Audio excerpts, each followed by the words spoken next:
This is how I met my husband, Leslie. We lived in Colorado, west of Denver, and between Morrison and Littleton. And Dad's job got over with, and so he decided instead of hunting another job there, he would go to Tulsa because the aircraft company was about to open there, and he figured he could get a job there. And he thought maybe he'd like the climate better because every winter he'd have pleurisy real bad out there in Colorado, and so he thought maybe he would feel better in Oklahoma. So they got a big trailer and loaded all the stuff up in it that they could take, and we started to Tulsa. And when we got to Tulsa, we got a motel room for a week, and he began looking for a place to live, a house to rent, and he couldn't find a house anywhere. And had been raining. It rained every day, and we stayed in the motel, and he went every day trying to find a house to rent. And there was, because of the war and everything, there just wasn't any houses to rent. And so he was in a restaurant one day, and he asked if anybody in there knew of any house to rent. And this woman working in there, she said, I don't know of a place in Tulsa, but she said, I've got a place in Eureka Springs that I'd let you buy, just paying it out like rent if you could go that far away. And so it was, the next day was Sunday, and she's going to be off. She said, I'll take you down there and show it to you if you want to. So he decided we don't have anything else to do Sunday. We just go down there with her. So we did. She went down there, and we met her down there in Eureka Springs. She showed us the house. We loved the house. We loved everything about the place, but Dad said it's just too far from Tulsa. I can't possibly work in Tulsa and live here. And so they decided that, just to go back to Tulsa, which they didn't think they'd buy it in the first place when they come down there. They just went to, because they had everything else to do. And so we started back then to Tulsa, and she left about the same time we did, and we got to Choteau and the Grand River, and the bridge had washed out of all the rain that we'd had all the time. And so we couldn't, it was on there there when we crossed it in the morning, but it was not there when we went to go back. So the only way we could get out was to go around, and we'd go back almost to Eureka Springs. So we just decided to go back to Eureka Springs and get a motel for the night. So that's what we did, and she did too, because she couldn't get out either. And so we decided then that night, Dad said he could probably get a job at Neosho, which wasn't very far, and in Missouri, and then he could stay down there a week and come back on weekends at least. And so we decided we'd just go ahead and buy the house. It'd be just like renting. We'd have a place to stay, and if he found something better or did something, we could always change. So we told her the next day. We went ahead and made the papers out and bought the place, and then we started the school then the next day, and because this was 1st of September, and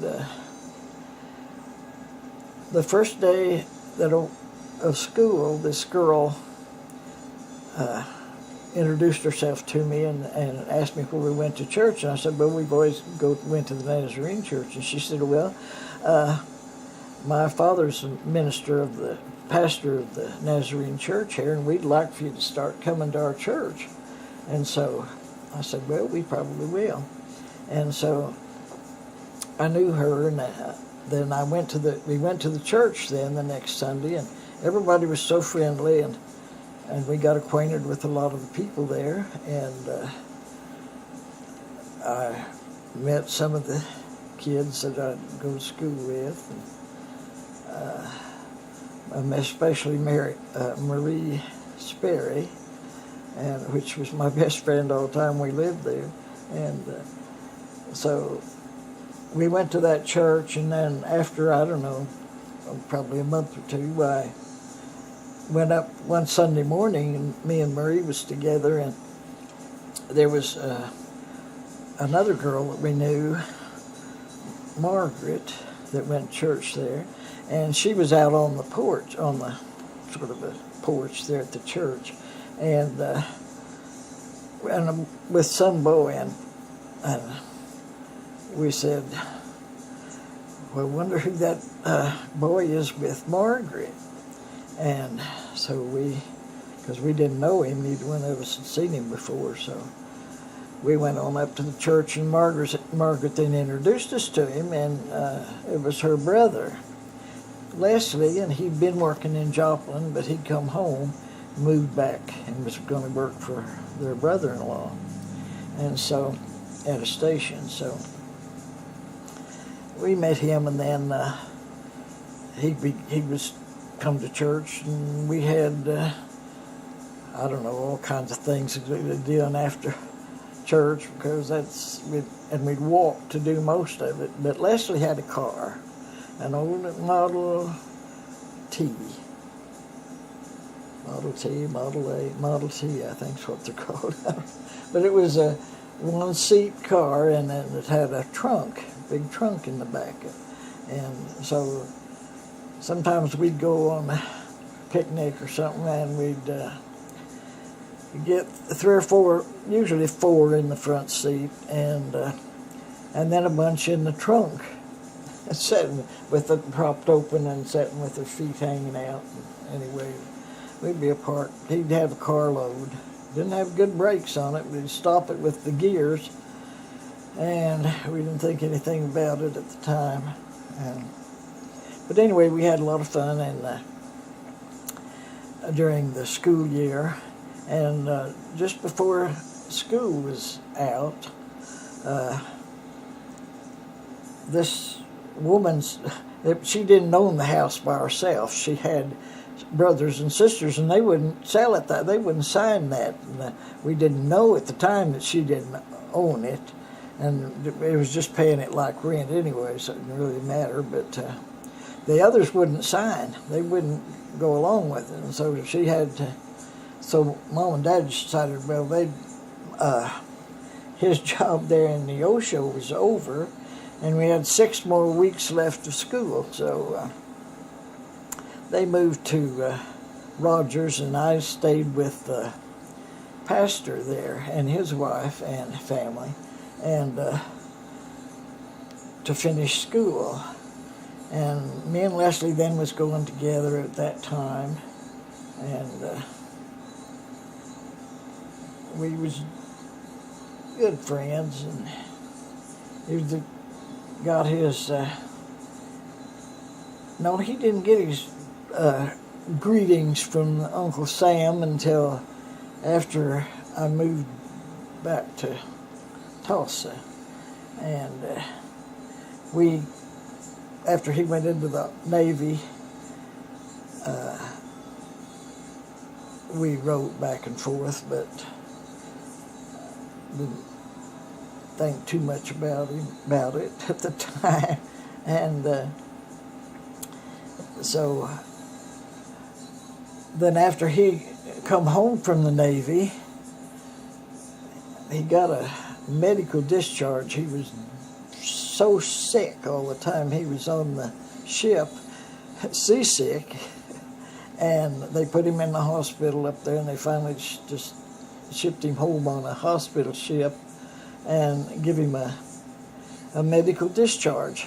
And so he was, the preachers down at Eureka Springs had a camp meeting, and people come from everywhere down big tent and had rented a motel for people to stay in, and all.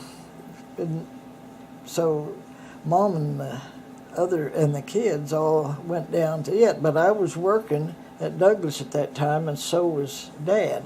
So we stayed back, and they went for the whole 2 weeks and stayed up there.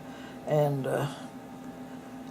me and Dad, then the last week of it, we went up to get them to bring them home. And when we was up there that time, that weekend, then I was, Leslie was there all the time, and so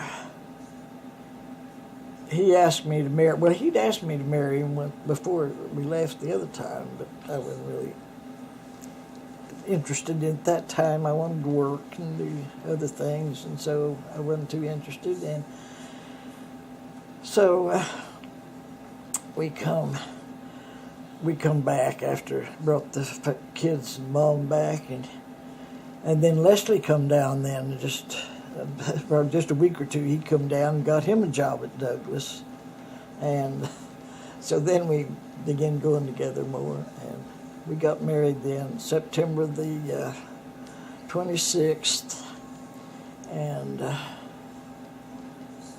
that's how I met him. It looks like it was to be, because we would never have rented that house in Eureka Springs. I would never have met him, except God washed the bridge out. When we got down there, we couldn't go back. We had to stay. And so we stayed. And it was really worth the stay. We really enjoyed that year we was there. And or part of the year, and was really nice. And if it hadn't have been for the bridge washing out, I would never have met Leslie, and therefore all of this past 60, 70, whatever years would be different. Anyway, that's how I met him.